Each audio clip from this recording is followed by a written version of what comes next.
Hello folks, and welcome to The Narrative, where we take you through some of the most interesting places. And today we'll be talking about Mamshit in the Negev desert, which is in southern Israel.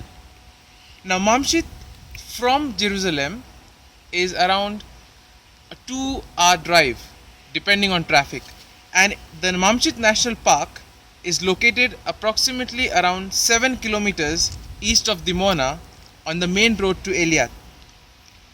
Now without any ado, let's straight away enter into the history of the city. Now Mamshit is situated on one of the most important branches of the Incense route, on the junction of the main roads that linked the Arava, the Dead Sea, Petra and the Gulf of Eliath.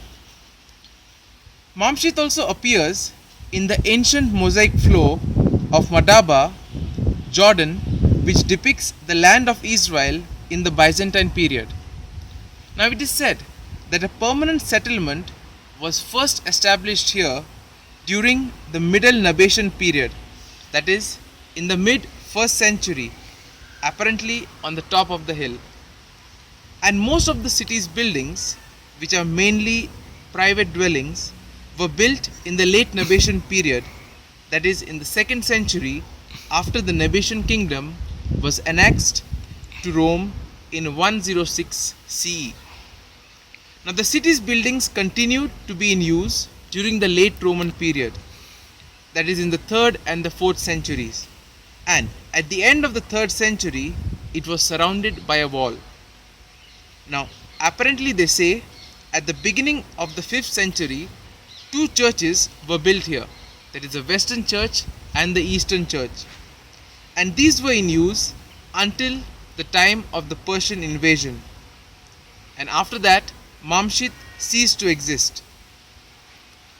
In 1936, the British Mandate forces built a police station for its camelback desert patrols to monitor the Bedouin and to prevent Jews from traveling and settling in this area.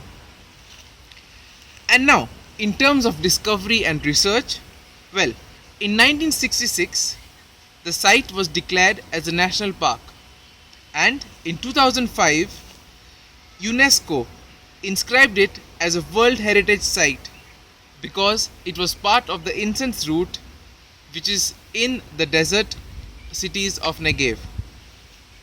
In terms of research, we can say that the site was first surveyed by explorers U.J. Seaton in 1807, E. Robinson in 1838 and E. H. Palmer in 1871.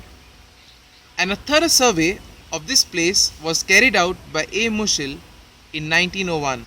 In 1956 and 1957, large-scale excavations were carried out by Professor A. Negev of the Hebrew University of Jerusalem and also by the National Parks Authority. And this excavation has given us a lot of important details about how the Nabateans lived, what was the settlement at that particular point of time, and also it's marvelous to see the great things that they have done in a desert area. So now let's get back into some of the facts. Now in this Mamshit city you will find there are certain main important points, and today I'll be touching on a few of them. So first, the Public Reservoir. The reservoir is located near the city wall and measures 3 into 10 into 18 meters, and it filled with rainwater that flowed through a canal from outside the city. And on the right hand side we can see the channel that passes beneath the wall and continues towards the reservoir. There's also the Byzantine Bathhouse, which was located next to the reservoir, and it supplied its water. The bathhouse contained 3 rooms: a hot room, which nowadays you would call a spa, a tepid room, and a dressing and a furnace room. Next, the Eastern Church, also called as the Church of the Martyrs. Now this church was part of a monastery complex, and there was the staircase which led to the courtyard that was built above a large cistern. The courtyard led via three doorways to a basilica shaped church.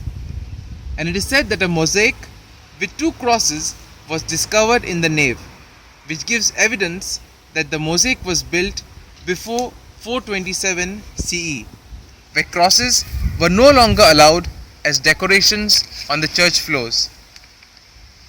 Next, the market.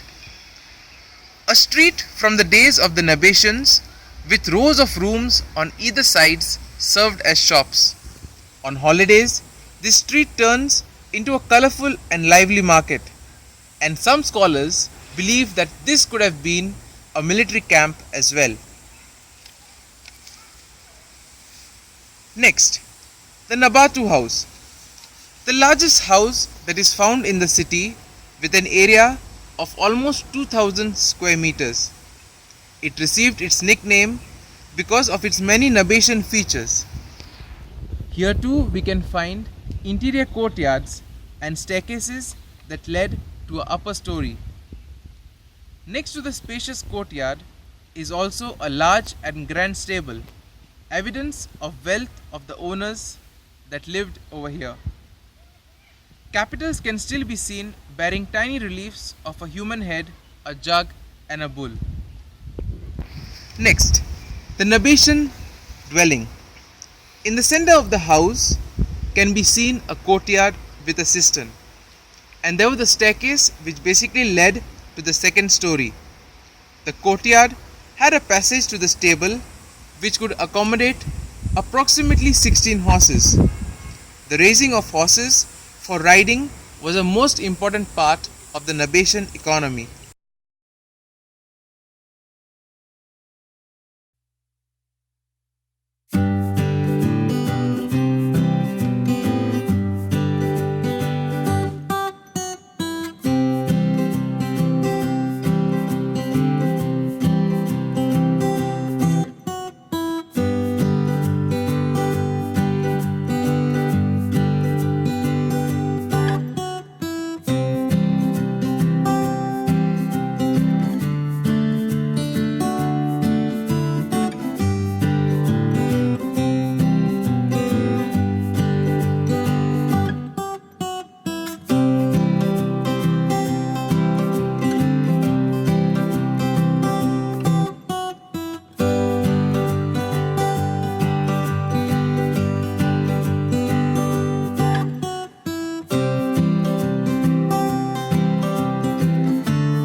the Western Church, which is also called as the Church of Saint Nilus. Now the entrance of the church was via 3 doors. 2 rows of columns divided this basilica-shaped church into 3 parts, the nave and the 2 side aisles.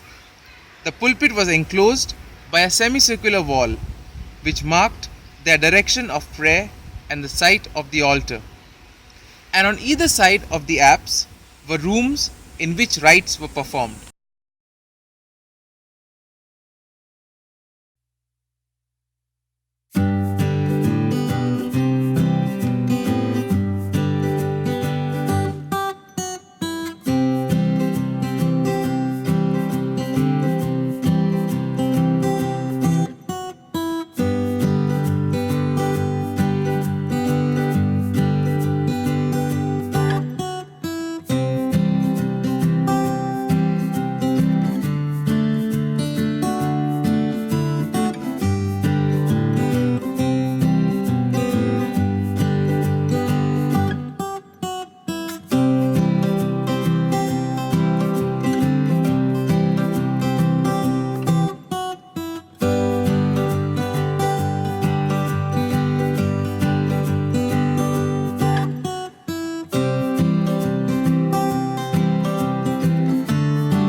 The tower.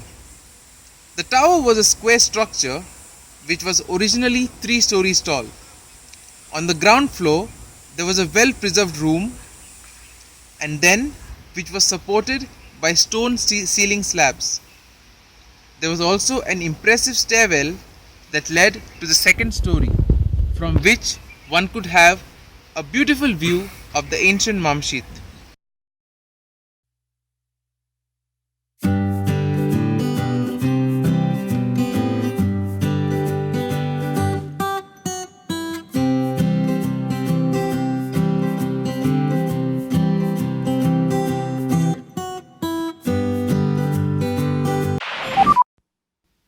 So this brings us to the end of yet another episode of the narrative. Do like and share the video, and if you have not subscribed, please subscribe to the channel. And yes, if you have any comments, do feel free to write them in the comment section.